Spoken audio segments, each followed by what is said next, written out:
Hey everybody, what's up? Welcome into another edition of Straight Facts Homie, the podcast where we do this really neat thing where we talk about games in relation to information, data, and statistical and historical precedent about what happened. We don't do hot takes. We don't do opinions.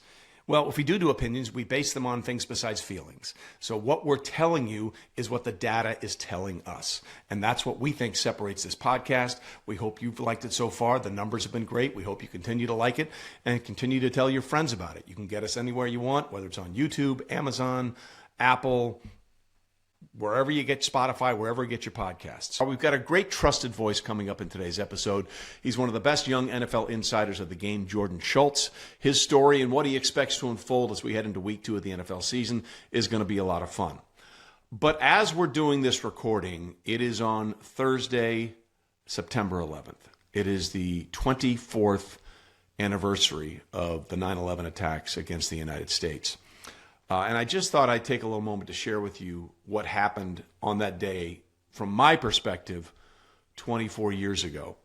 I was slated to do the 6 o'clock SportsCenter that day, and I had started to go out for a run in the morning when I got a look at the television and realized that something really drastically wrong had happened.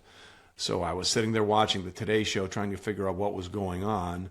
And I remember saying, well, I got to go into work today. I got to go figure out what it is. And I remember getting in the driveway and getting in the car and thinking, what am I even going to do at work today? Like, what could we possibly say on a SportsCenter program that will have any significance based on the fact that our country has just been attacked? And as I was getting into the car after the planes had struck the Twin Towers, my wife yelled from upstairs, a bomb just went off on the Pentagon. And it was just like, whoa. And of course, it turned out to be another plane that hit the Pentagon. And then, of course, we had the plane that went down in Shanksville, Pennsylvania, United Flight 93. So I was just really in this very strange, weird headspace going into work. I was like, what is going on? What could we do today that would be of any significance or interest to any single American based on the events that had happened just a few moments ago?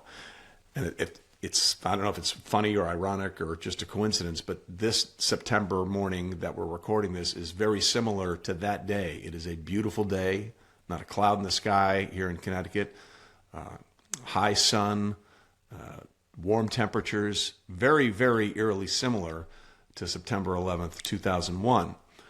So I remember getting into work and nobody knew what to do. We were all just sort of sitting around trying to process. And this was about 10 o'clock in the morning.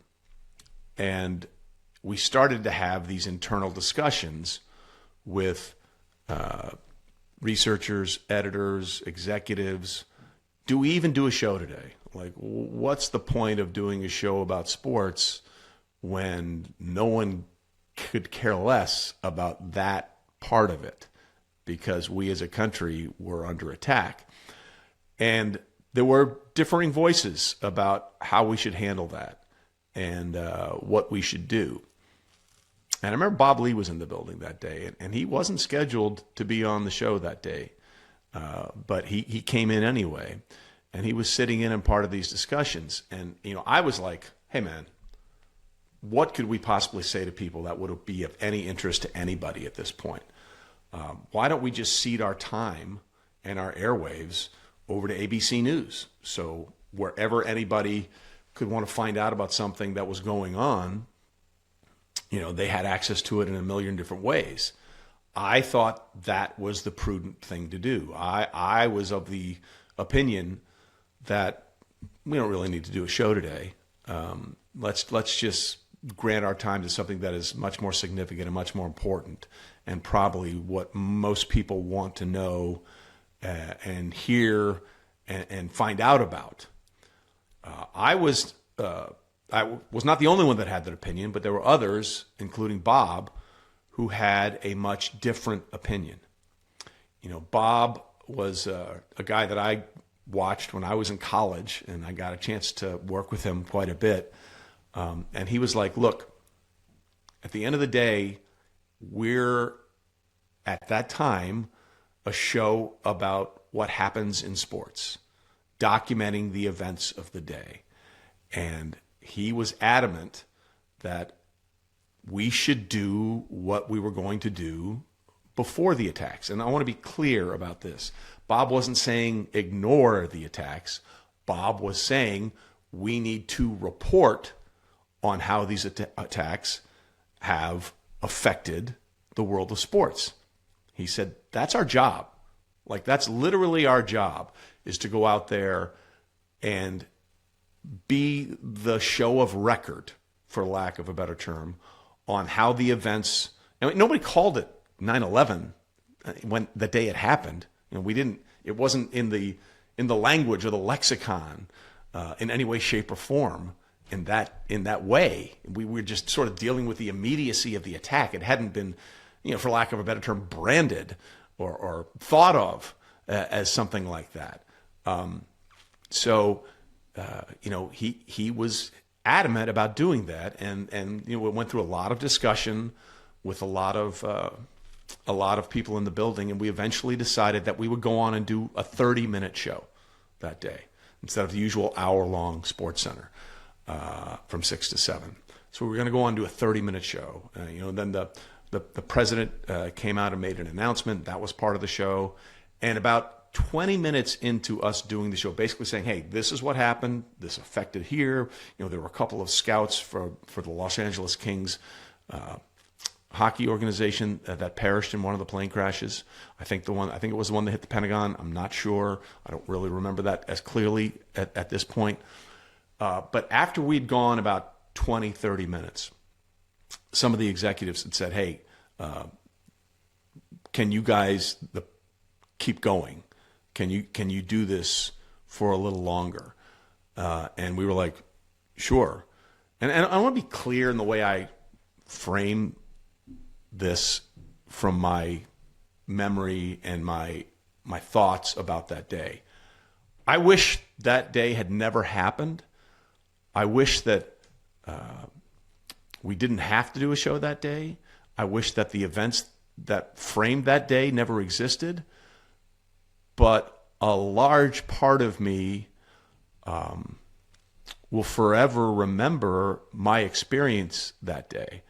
I go back and look at my 23 plus years at ESPN and say, well, what were you proudest of? What are the things that really motivated you? What are the things that you look back and think of them? Obviously, creating NFL Live, doing the NFL draft, especially the COVID draft of 2020, where we had no idea what we were doing or how it was going to work, and somehow it went off without a hitch, which was remarkable. But I think, if I'm being honest, the thing that I might remember the most and be, in a weird way, the proudest of is doing SportsCenter on 9/11 with Bob. We started to get word and indication that the NFL was thinking about canceling that Sunday's games. And that there was a huge controversy that the former commissioner of NFL, Pete Rozelle, did not cancel the Sunday games after John F. Kennedy's assassination, President Kennedy's assassination.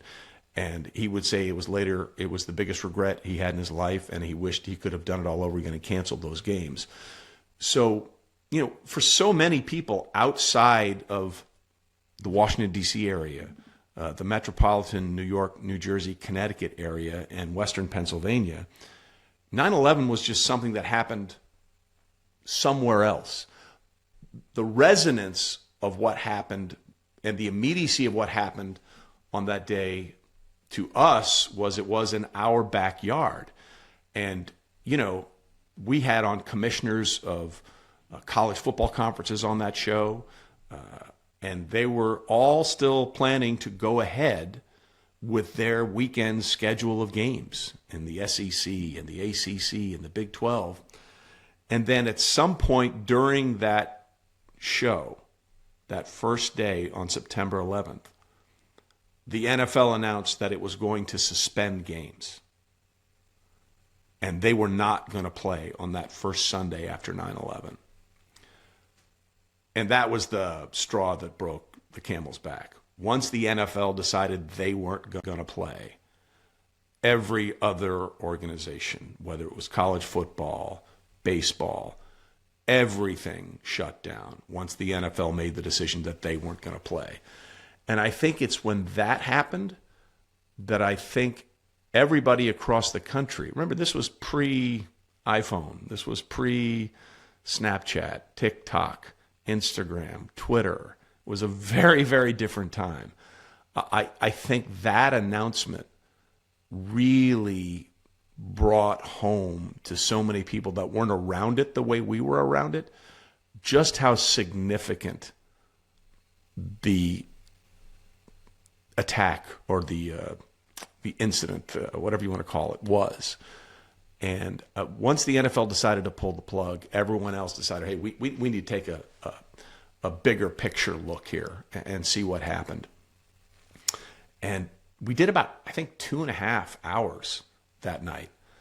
And then they brought us back the next day and said, will you do it again? And Bob and I were the only two people that did SportsCenter, I think, for the first 3 days, maybe 4, after 9/11.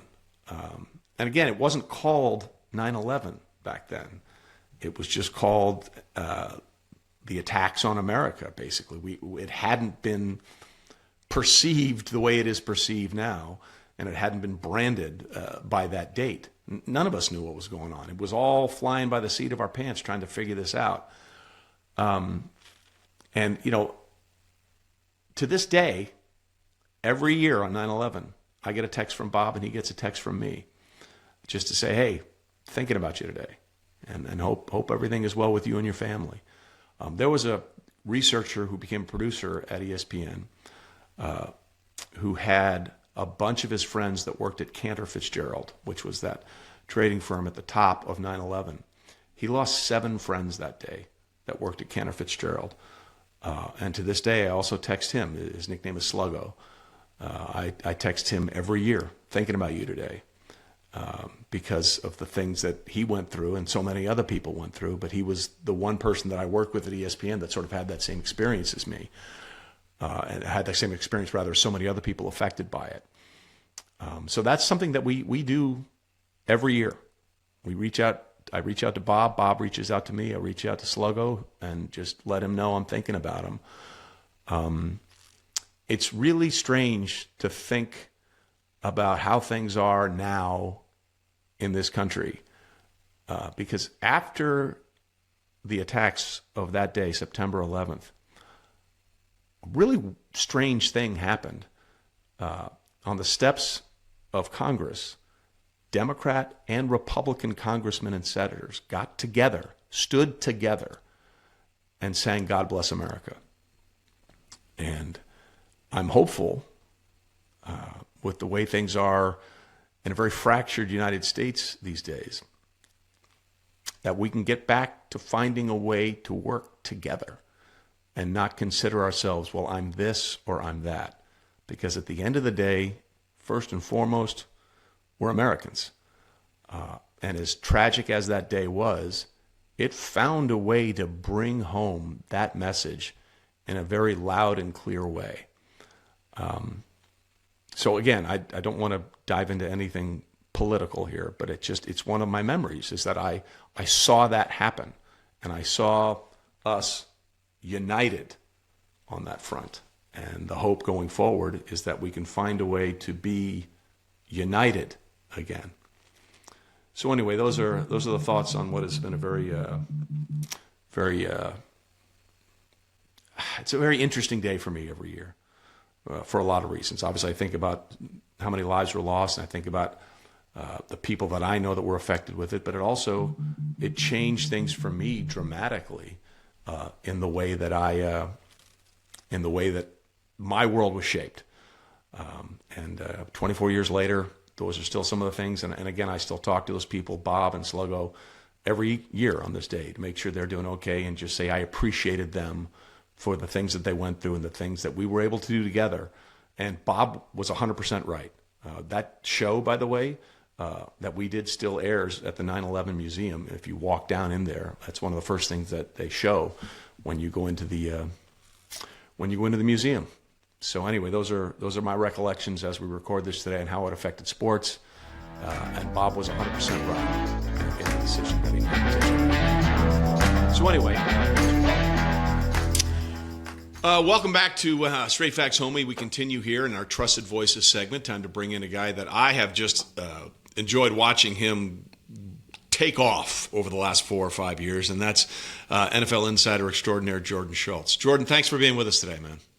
Trey, my pleasure. And I could say that I've watched you and enjoyed you for decades. And I don't want to age you, but it's a testament to you. It's too late. There's no way around that one.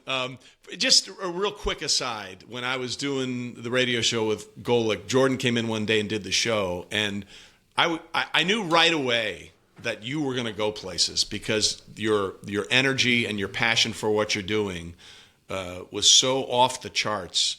And I remember you started basically doing NBA stuff, right? That was your foray. That's what really got you into it, right? When you started this thing, you really were more of an NBA guy than anything else. It was, Trey. Basketball was my first love in many ways. I loved baseball. I played baseball in high school and was pretty good at it. But basketball, I played in college for 4 years, and I pursued it as far as I could. And naturally, for me, covering basketball and specifically the NBA and even some college hoops in the draft was that was the natural fit. But as I quickly realized, I didn't feel like there was enough real estate, not only across the league, but just at ESPN, because everything was so Woj had such a stranglehold on everything, and he was so much the guy that there wasn't really an opportunity for me to break in. And I remember having this conversation with several people at ESPN at the time, and one of them was Max Kellerman, who was kind enough to have me on First Take. And he said, listen, we like you, the producers like you, but they don't really know what you are. Are you an NBA guy? Are you a generalist? Are you going to be a columnist? And so that really opened up my eyes, and I felt like I had enough inroads with football and the NFL 3 years ago to make the change. And then I just took a leap of faith. I felt like there was enough white space in football to pursue it, and that's what I did. Listen, I love that answer, and I'll tell you why. Because my career has been defined by leaps of faith, okay? And sometimes you just have to say, fuck it, and just take your shot. Before I got into television, before I got my first on-air job, I was approached by Mark McCormick, who I'm sure you know who he is. He founded IMG since he's since passed away. He created sports marketing, basically. His first two clients are Jack Nicklaus and Arnold Palmer. Good job, Mark. Way to pick the right guys. And then he founded International Management Group, and he wrote the books, Everything the Harvard Business School Doesn't Tell You, and the subsequent sequel. But he created basically sports marketing. Okay, so I was working as a page at NBC in the late 1980s. Basically seat people, give out tickets to Saturday Night Live, guided tours of the building, all the crap, just to get a foot in the door. And I got an interview with Mark McCormick at IMG, and he was like, "Hey, we want to offer you this job. It's in sports marketing. You'll be working with our Wimbledon clothing line, Mark Cross pens. Pretty cool. Pretty cool. We're going to send you to Wimbledon, and the salary was good." How old were you? I was 23. Okay, so you just graduated school. Graduated school, just gotten out there, 23 or 24. And I said yes.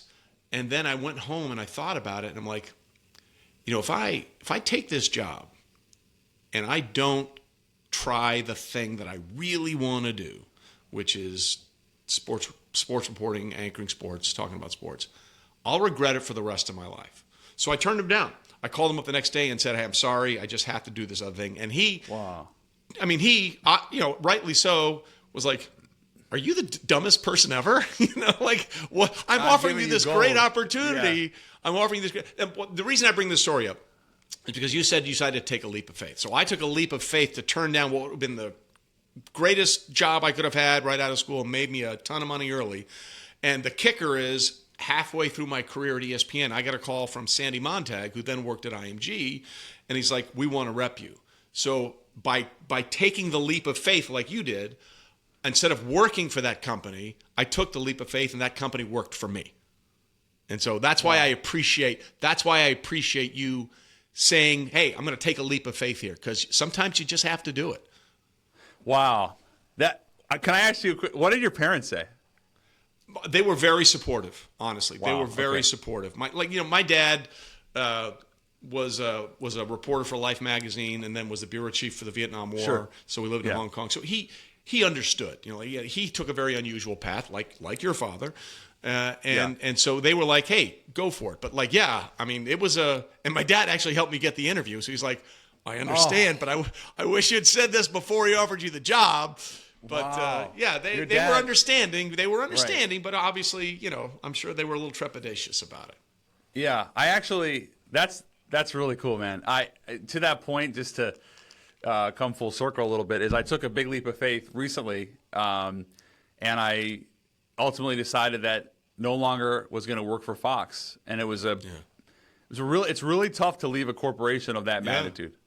And what was behind that decision? Just out of curiosity. So I loved working there. I was there for a year, and it was great. It was really great. I loved the experiences of going on the different shows and being on a established network and all the validity that gave me. I loved the opportunity to express my opinion and insights and information. The hardest part for me was the travel back and forth. Yeah. Every week I'd leave on Wednesdays. Probably it was like a 2:30 flight I'd take out of Newark. I'd land about 6:37 in LA, grab a quick bite, go to bed, and then I was on TV all day Thursday and Friday.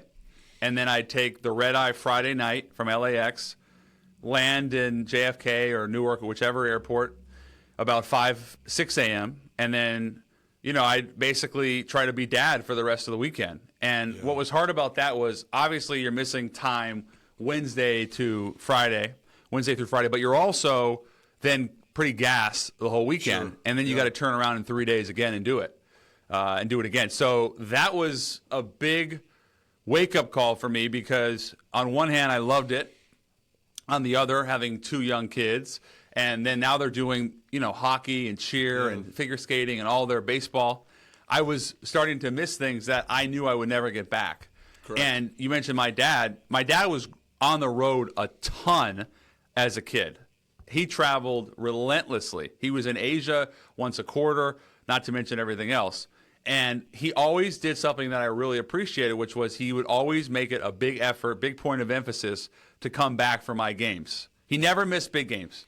And he always coached, and I always appreciated that, even more so now than when I was as a kid, when I did as a kid, because I didn't even really understand it then. Now I really understand it, how he would come back and always be there for me, because I want to do that for my children. And so that was the biggest reason why I felt like, as much as I love this, Trey, that it wasn't going to be tenable, not only this year, but just long-term for me.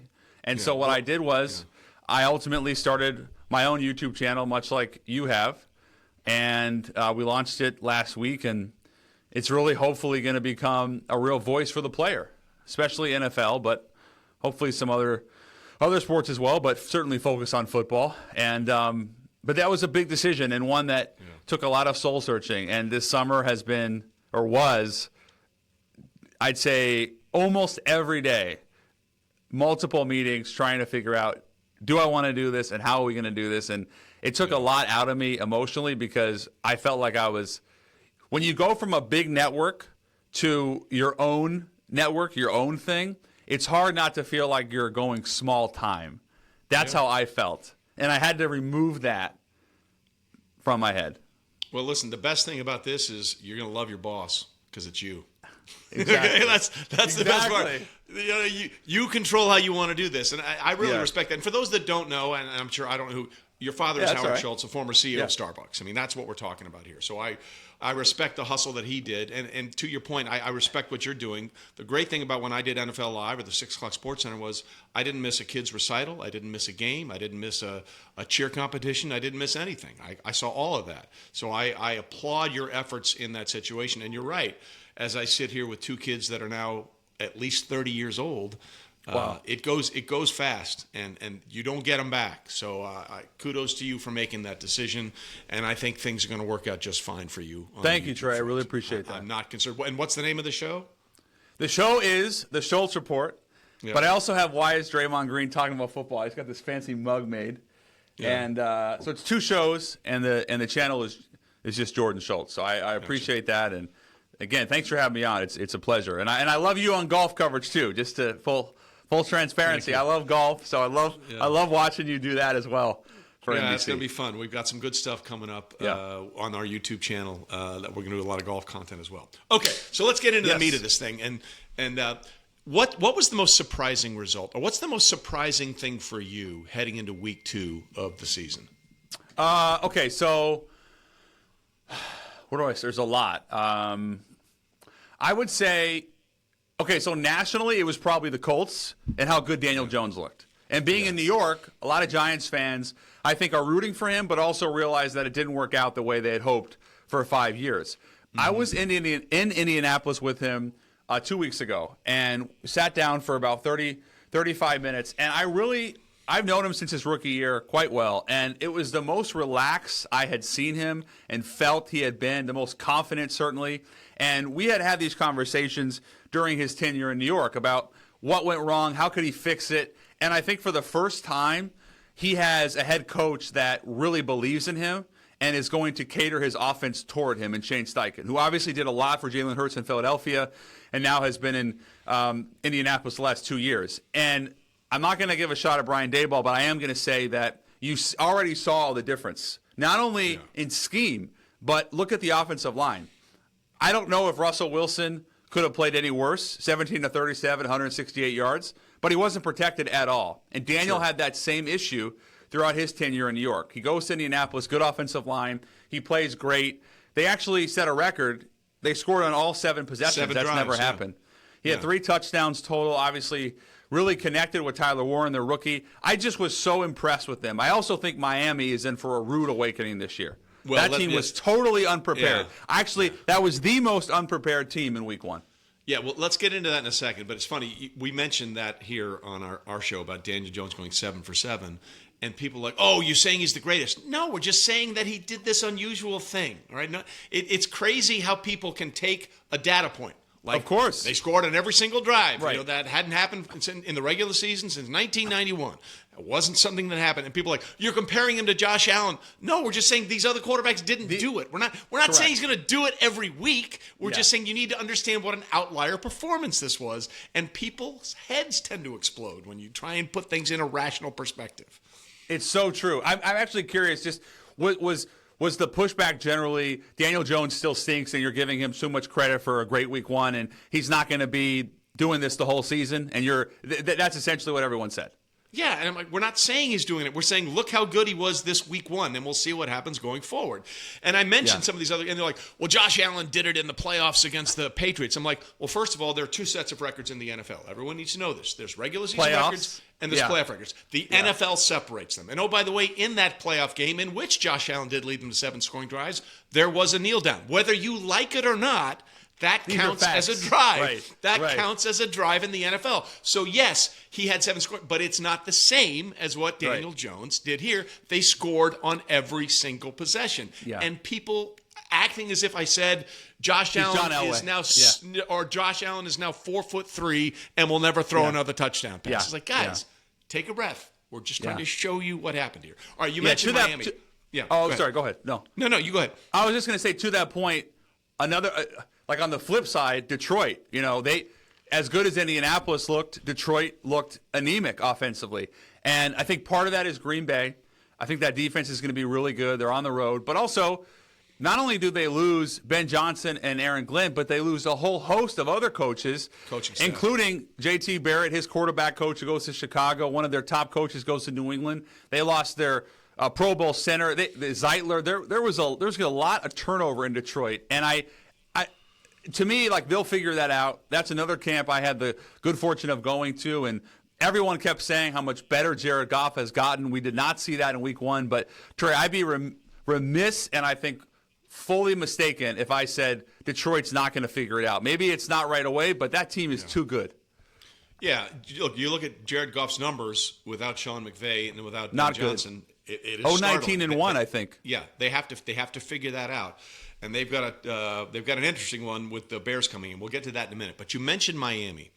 I'm with you. I think that, look, we used to do this thing every Monday on NFL Live called Overreaction Monday, especially Week 1. You see something Week 1, you're like, oh, that's it. This is going to be this. Yeah. And it almost never works out that way. Okay, but I think there are enough signs going into Week 1 about real trouble in Miami. To your point, they look completely overmatched. They look completely overpowered. And there were rumblings about this all summer. Remember, Tua was asked about Tyreek Hill and his relationship. Well, we're still a work in progress. It's year 3. If you haven't figured out heading into year 3, there are much bigger issues that we need to discuss. And then there are the Tyreek Hill issues. So I think I don't think it's a stretch to say that if Miami finds a way to lose to New England, a game in which, with the Miami Dolphins with Tua under center, they have never lost to the New England Patriots. 7-0. Wow. 7-0. If they find a way to lay an egg against a New England team, which I like Mike Vrabel, they still have a lot of limitations, it might be curtains very early for Mike McDaniel. Yeah, so a lot to unpack with the Dolphins. The offensive line was really bad. And, Chris Greer and Mike McDaniel, the GM and head coach, I think that was the combination that surprised me the most in terms of GM head coach that kept their job. I felt like between the Giants and the Dolphins, both of those, it was very close. And ultimately, they get another opportunity, another year. To go into Week 1 and be that unprepared is shocking. And I don't think anybody expected the Colts to be a juggernaut. They really were dominated in all 3 facets. They didn't get Jalen Waddle involved the whole game. They didn't get Tyreek Hill involved. Tua had turnovers that we haven't seen from him in a few years. And, again, he wasn't protected. So it was shocking to me when Mike McDaniel's supposed to be this offensive guru, this wonderkind. But it's more about leadership or lack thereof. I see a lack of leadership from the head coach to the players. And that doesn't mean they're not going to figure it out and win some games.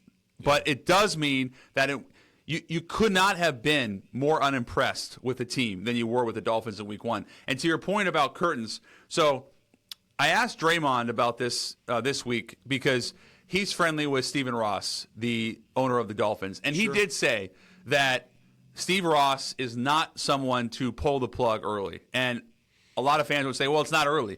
But it is obviously Week 2 now. And my thought would be, heading into the clubhouse, Mike McDaniel was the first candidate to be fired this season. No question. No question. But if they lose to New England, do I think he's fired? No. But that performance that will not be tolerated at that level. Yeah, well, it can't be more than anything else. And New England wasn't very good Week 1, by the way. No, Geno Smith lit him up for a franchise record. I mean, Geno Smith let him up for a franchise record passing yard. So that tells you how uneven, for lack of a better term, that New England was Week 1. All right, let's get into some other things here. Obviously, things did not go the way the Chiefs wanted it. Although, if Chris Jones maybe contains, they have a chance to do the things that the Chiefs always do, give Patrick Mahomes the ball last back and come away with a win. I can't believe they gave up a 19-yard scramble on a 3rd and 14 with the game on the line. But this is a very interesting week for the Kansas City Chiefs. They come in now with the defending Super Bowl champs, Philadelphia, coming to Arrowhead this weekend. They were beat up, just pummeled on the offensive line and defensive line, the line of scrimmage in the Super Bowl, 40-22. Patrick Mahomes and the Chiefs have never started 0-2. I don't think they've even ever been 2 games under 500 in the Patrick Mahomes era. And he's looking to avoid a 3rd straight loss if you go back to the Super Bowl. That's never happened. I'm not giving up on the Chiefs, but it does feel like this is kind of a big week for them. It's a big week. They're also not favored. They're an underdog at home for the at first Arrowhead, time. Which I think that's the first time with Mahomes that's happened. And I had to look at that twice because I couldn't believe it. I know it's Philadelphia. I know that the Eagles are defending champs and obviously beat up KC pretty good in the Super Bowl. But I have learned not to bet against an angry Mahomes. To me, an angry Mahomes is the equivalent of like an angry Kobe. where Kobe might have gone 8 for 30 and had a really bad night. And then there was the video of him staying in the arena shooting 300 threes after the game. I don't think Mahomes stayed in Sao Paulo to throw, but I guarantee you this. He is not going to have a bad performance. Now, he was good in the second half, but the first half was not the Chiefs' offense we've come to love. Worthy was knocked out 3 plays in, and he was such a huge part of their game plan. I was going to say, I think the Xavier Worthy injury was catastrophic because he was going to be so game planned into that matchup against the Chargers. They really love him. Like, he is a bona fide weapon. He's not just a gadget guy as we saw in the Super Bowl. Obviously, no Rashee Rice for 6 games. He is really going to be the guy. Another. I'll just give you a name to really watch for that maybe a lot of fans haven't heard yet. Mid-round pick, rookie out of Utah State, Jalen Royals. He's been banged up, but he's going to be that yak guy. And then Worthy, obviously, is the home run target. And then you saw what Kelsey could still do. But Worthy practicing this week, he separates the shoulder. He is, even if he's just on the field, that creates a weapon that you have to account for. To me, this is a get-right game for Kansas City. I'm sure Philadelphia has a lot of things they'd like to fix after giving up some points to Dallas. But the Chiefs being a home dog at Arrowhead week 2 with, to your point, the opportunity to lose 3 straight with Mahomes feels like an almost impossible task. Well, it has been impossible. Just so we're clear, I mean, these are the statistics, and this is what we do on this show. We give you the facts. We're not going to argue with you. We're not going to yell you about our opinions or our feelings, okay? The most consecutive starts to begin a career without a 3-game losing streak since 1950. And by the way, the NFL always goes back to 1950 because that's when they start keeping information. Okay, right? They didn't have the ability. Yeah. When the Steagles were playing in the 40s, they didn't do this kind of stuff. Okay. Yeah. So when they say 1950, they're telling you we have never seen this. So including playoffs, he's gotten 134 straight starts to begin a career and has never had a 3-game losing streak. No other quarterback in the history of the NFL has done that. So I do think that this game may surprise some people. They're a little angry. They're a little embarrassed. They're definitely angry. It would not shock me at all if they came away with a win Sunday when they're at home. And Andy Reid's record, by the way, with extra, even though it's a Friday, I know the Eagles have it too, his record with extra time to prepare is the best in football. Yeah. And this is that mini bye, if you will. Yeah. You're exactly right. I did ask A.J. Brown, who was held to 1 catch, which for him is one target. I asked him this week on my show. I said, what happened? Because obviously you weren't expecting that. And his answer I thought was interesting was they rolled so much zone at him. And he said, I saw all the stuff on the internet about I didn't get separation. He says, there's no opportunity to get separation against zone. And he said, just watch out for week 2 against the Chiefs. So I'm really excited to see him. I'm really excited to see an angry Mahomes. And to your point about Andy Reid coming off essentially a bye, it's pretty lethal. All right, let's take a look at a couple other things here because the Bills' Sunday night game was ridiculous. It was crazy. It was stupid. They had the most specific stat I've ever seen in my life coming out of that game. It was from the Elias Sports Bureau, and I want to be clear, I love the folks at the Elias Sports Bureau. But it was like they've been doing it for years. Yeah. But the stat was so great. It was they became the first team ever in week 1 down by 15 more points with 5 minutes to play to come back and win. And I was like, that is the most specific stat I think I've ever heard in my life. You might as well put in with a dew point at 74 and the wind direction coming out of the northeast. 62 degrees or colder. Exactly. Yeah. All that being said, as good as that win was, I'm a little concerned about what I saw from Buffalo.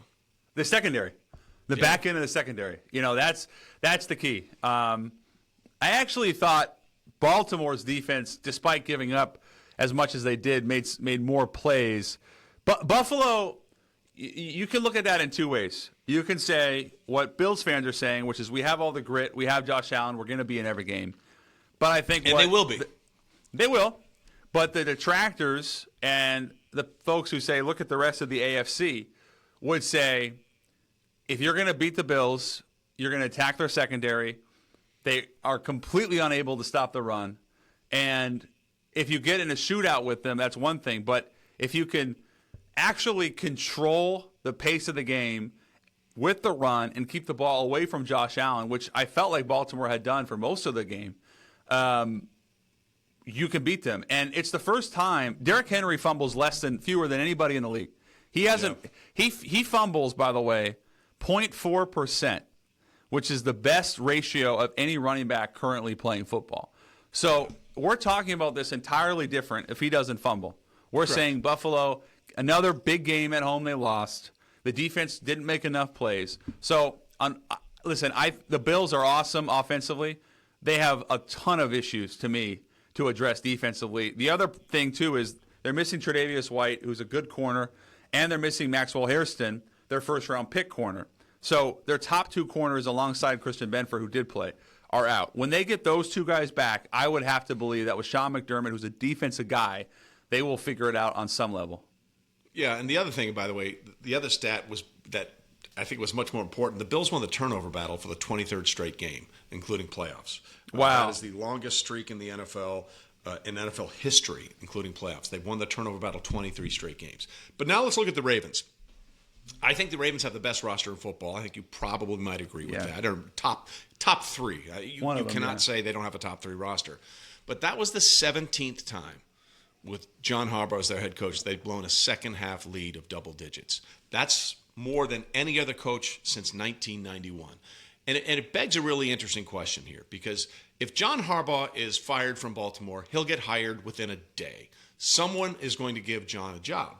But for all the things that have gone well in Baltimore, and they won Super Bowl 47, and they made the transition from a franchise quarterback starting in Joe Flacco to Lamar Jackson, they've done all of those things. They don't have much to show for it in the postseason. And if this is another one and done in the playoffs, or a one win, one loss playoff scenario, how much pressure is John Harbaugh really under to lose his job? So I think fans would say a lot, but I would say that Eric DeCosta, the GM, would say none. There is a staunch belief within that organization that starts and in many ways ends with John Harbaugh. Because of the equity he has built up, obviously having a ton of success, winning games, mentioned the Super Bowl, it has been enormously frustrating, probably none more so than him, to not be able to get it done with Lamar in the playoffs. I think 2 years ago, obviously they lost last year to Buffalo in heartbreaking fashion, but 2 years ago to lose at home, when they stopped running it. They stopped running the ball. They ran 6 times. Yeah. That's the one that haunts you.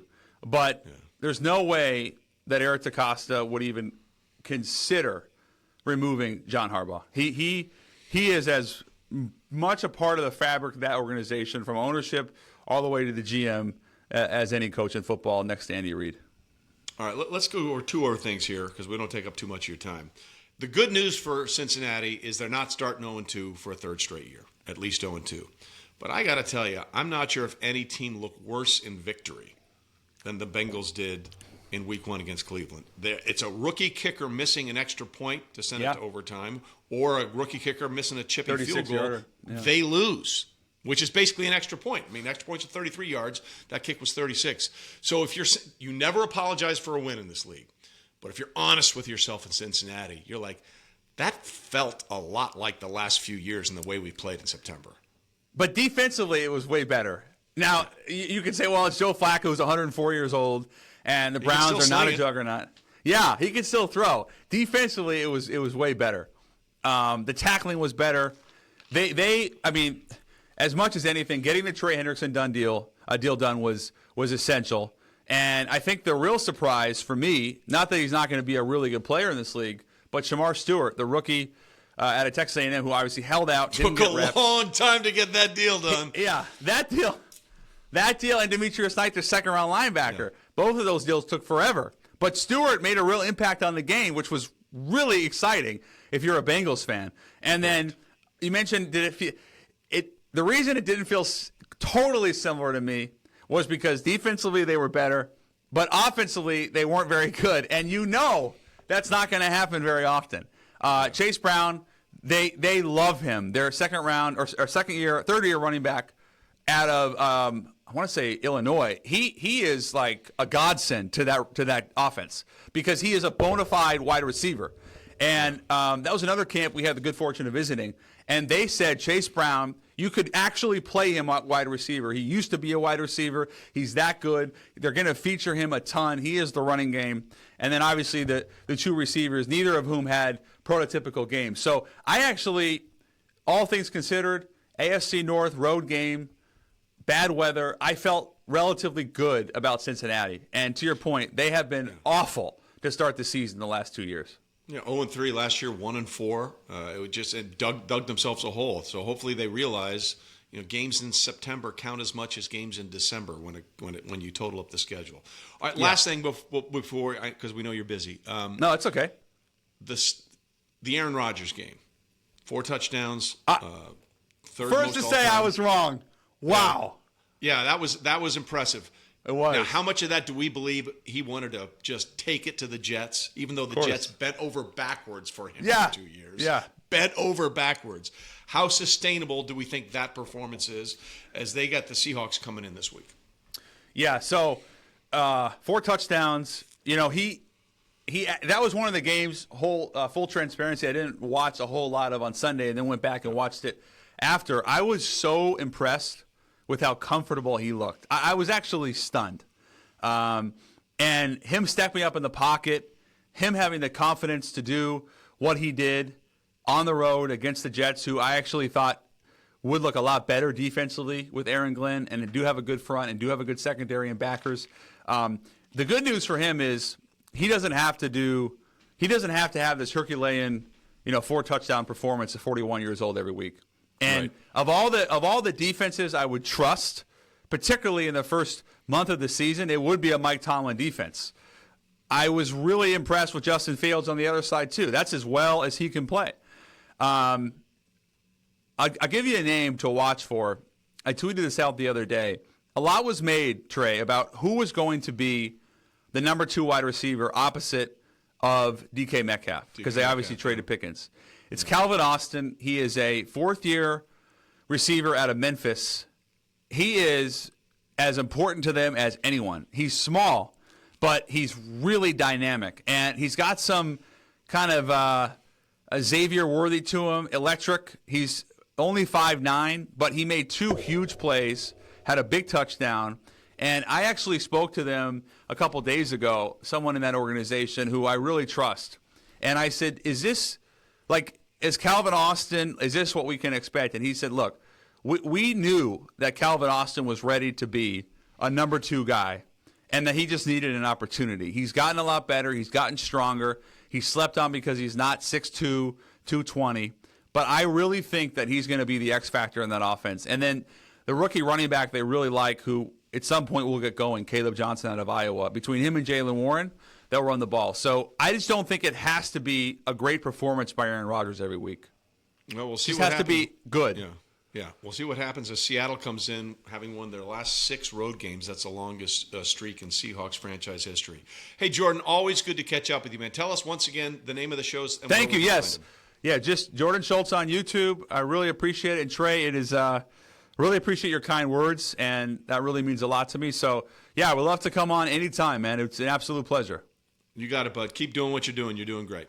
Thank you. Take care, guys. So once again, thanks to Jordan Schultz for coming on, and that'll do it for this episode of Straight Facts Home Meet, the podcast where we don't yell at you, we don't scream at you, we don't tell you about our feelings, we tell you about the stats and data and how that drives the results of the games that you enjoy watching. If you like what you watch, and we hope you do, make sure you click that like and that subscribe button on YouTube and tell your friends, tell your enemies, just tell everybody. We appreciate it. See you then.